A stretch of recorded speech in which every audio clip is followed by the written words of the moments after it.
Hey guys, so as you may know, I just lost the video of actually doing the homework solutions.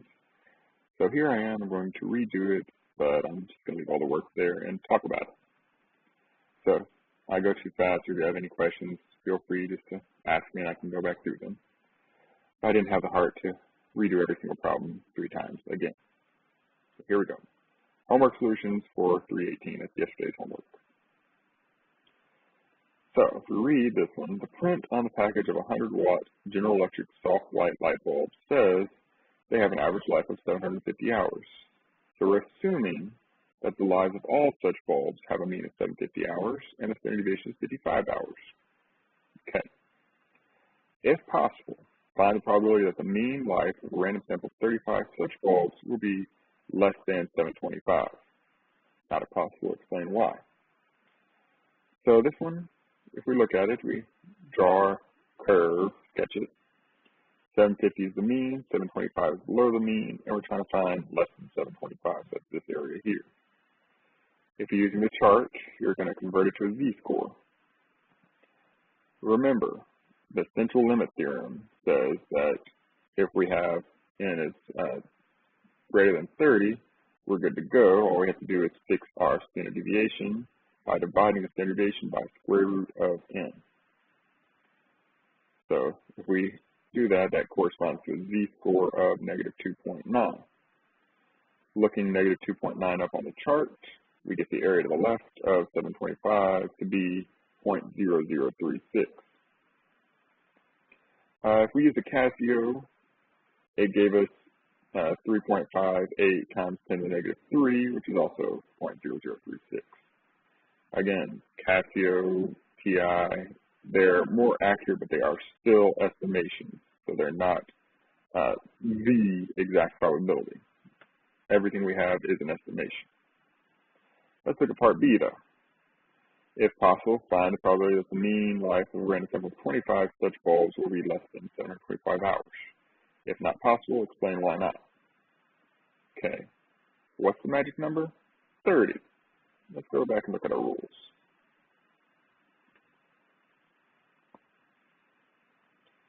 So if n is greater than 30, good to go, doesn't matter what kind of distribution.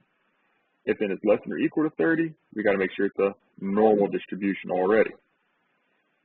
If n is less than or equal to 30 and it's not specifically stated as a normal distribution, can't do it. Let's see what we got going on part B.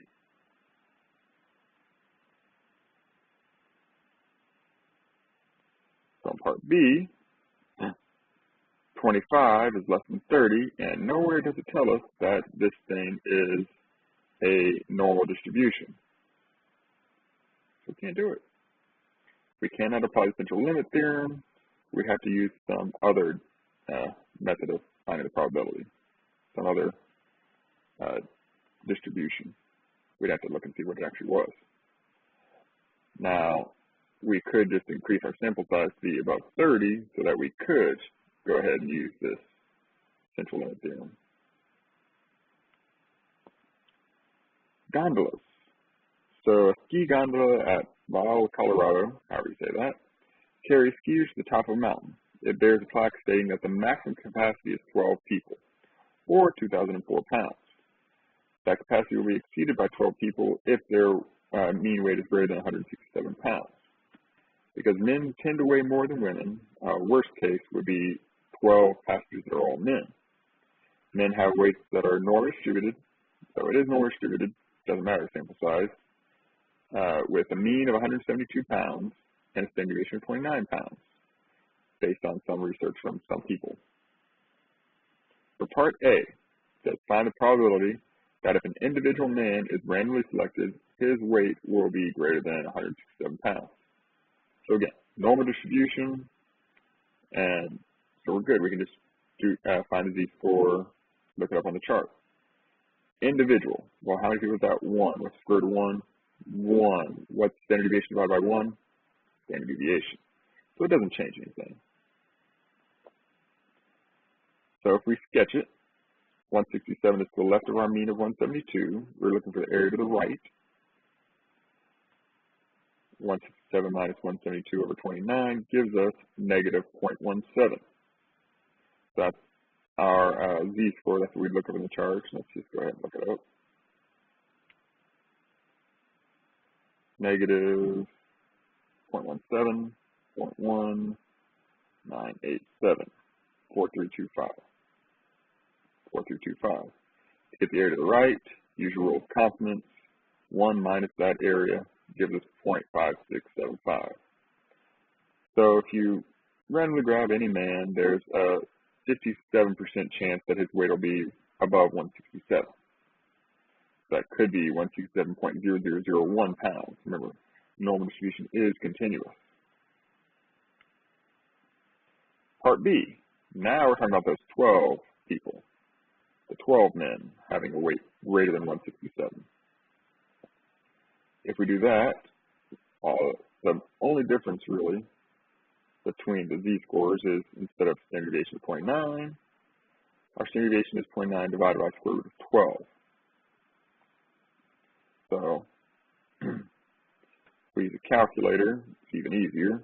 Don't have to worry about finding the z-score. But if we do find the z-score and look it up on the chart, negative 0.60, that corresponds to a probability of 0.2743. 1 minus that probability is 0.7257. I'll use the TI just to show you how you do it in the calculator. Again, I'm just going to go through one way on each of these problems. I'm not going to do every single way. Well, the last video was an hour long, so maybe this will be shorter. 167 to infinity, mean of 172, with the standard deviation of 29, but don't forget to divide it by square root of 12.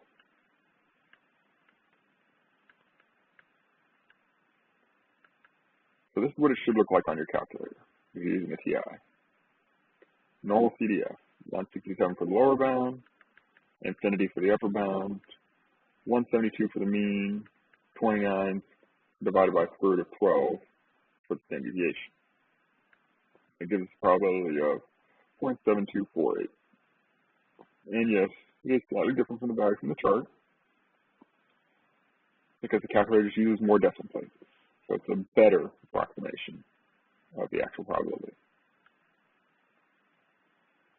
Now part C, does it appear to have the correct weight limit? Why or why not? No. Remember, whenever we're looking at these things, we're saying that if we grab any group of 12 men, then the probability that their average, their mean, is greater than 167 is 73%. That's a good chunk of the population. So 73% of groups of 12 men. So not just 12 men, but groups of 12 men. So if you grab any group of 12 men here, any group of 12 men there, there's a 73% chance that they would break the gondola. Now, what does that mean, breaking the gondola? I don't know. They might just not be able to have the gondola move, or they might move and then the gondola breaks and plummets to the bottom of the mountain. Who knows?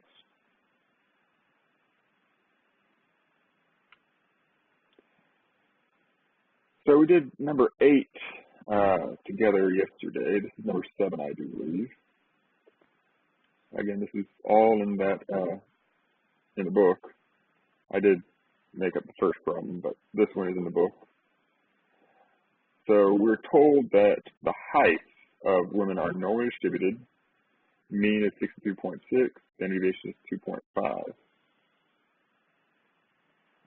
So we need to, we have a, part A is one woman, so that's an individual. Square root of 1 is 1, doesn't really make a difference. Just make sure it's normally distributed. It is, so we're good to go. So if we do the chart, we'd have to look up the z-scores for both 63.5 and 64.5. We convert both of them and find their probabilities.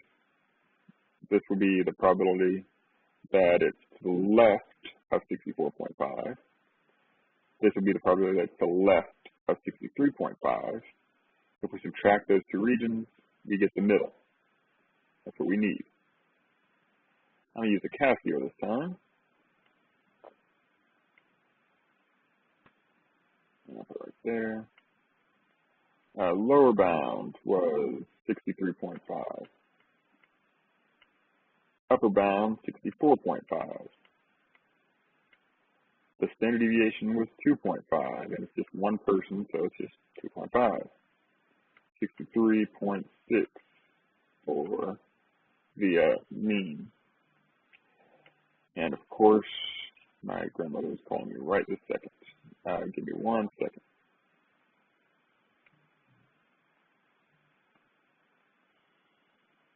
Hey, Mim, you there? Mim, what's wrong? Yes. Do you need something? I'm in the middle of making a video. I'll call you back. Love you, bye, man. Sorry about that. And let me mute that. Okay, no, not in my ear. Okay, so probability is 0.1565. We use a calculator. For part B, same kind of thing. The only difference is that we have to take the standard deviation and divide it by square root of n. We can do that even though n is less than 30 because it is already normally distributed. So here's the work if you're doing it by hand using the charts. So Levi, that would be you since you, for some reason, decided not to go get your calculator. But for everybody else, hopefully you got your calculators from school day before yesterday, was it? Now. So you just convert it to a z-score and look up the value. Convert it to a z-score, look up the value, subtract those values. On your quiz tomorrow, I will probably say, hey, convert this to a z-score. So make sure you know how to convert to a z-score. Also know how to get a score from a given probability.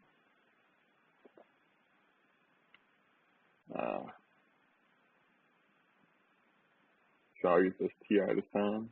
Be back here. 63.5, 64.5,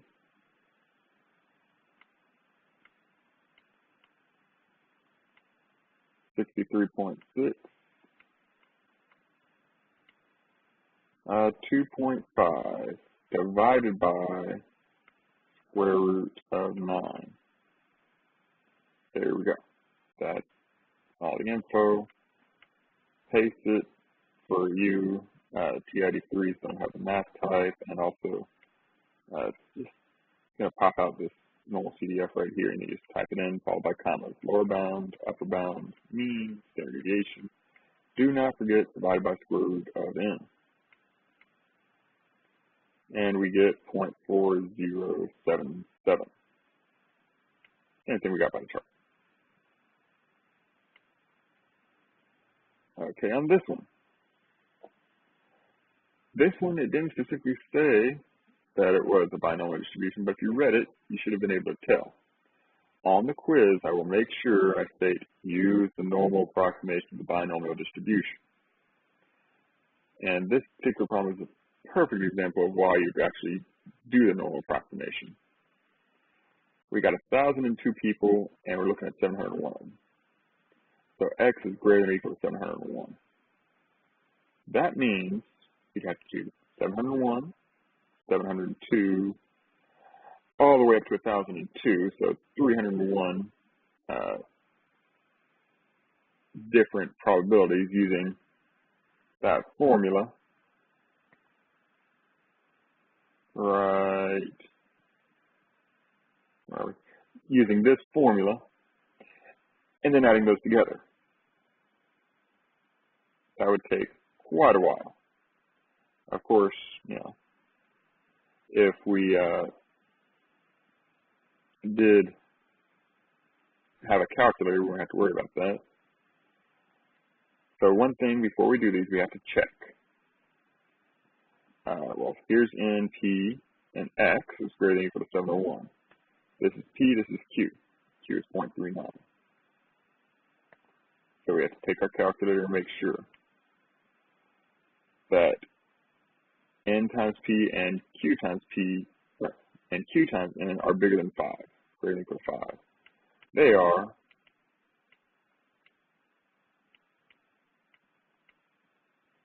much bigger than 5, and they will be for the quiz as well. But it's just good to note. I don't think I did that yesterday.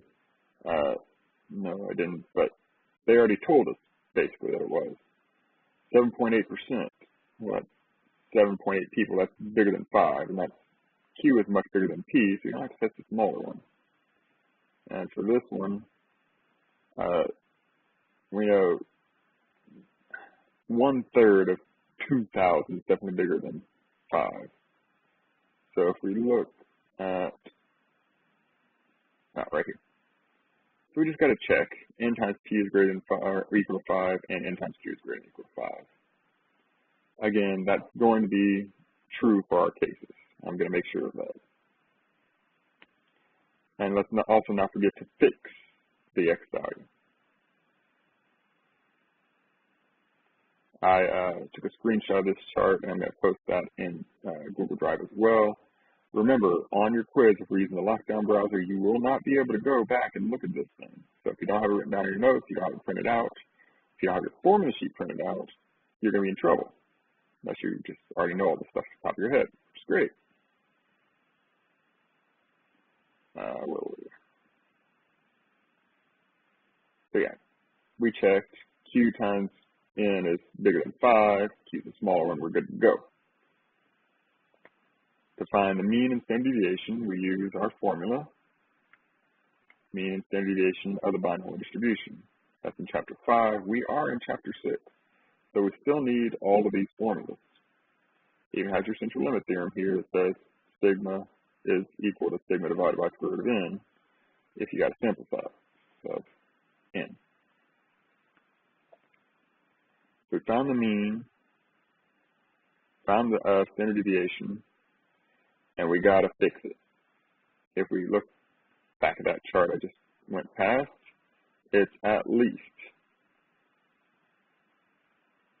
there we go, greater than or equal to, so we have to subtract 0.5. So make sure you have this chart handy so you can actually do the problems. Because I will tell you this, it's not going to make a difference numerically, but make sure you do your work properly. Otherwise, you might run into some issues. Sometimes it will make a difference. With these outrageously large z-scores, it will not make a difference. So if we do this, plug it in, we get a z-score of 5.8. Yeah, that's a lie. These guys were definitely liars. The probability of being to the left of 5.8 is 0.9999 if you're looking at the chart.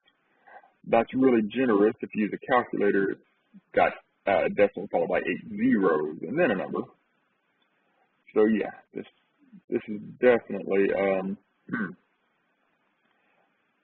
liars here. 701 of them said that they voted. Some of those people were definitely lying.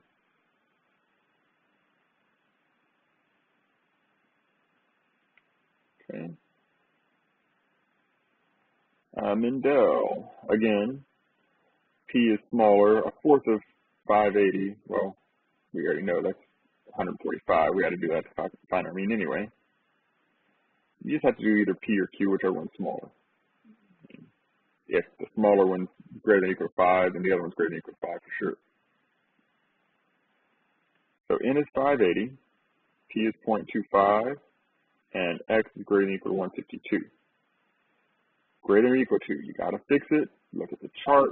To do a greater than or equal to, we got to subtract 0.5. So we want the area to the right of 151.5.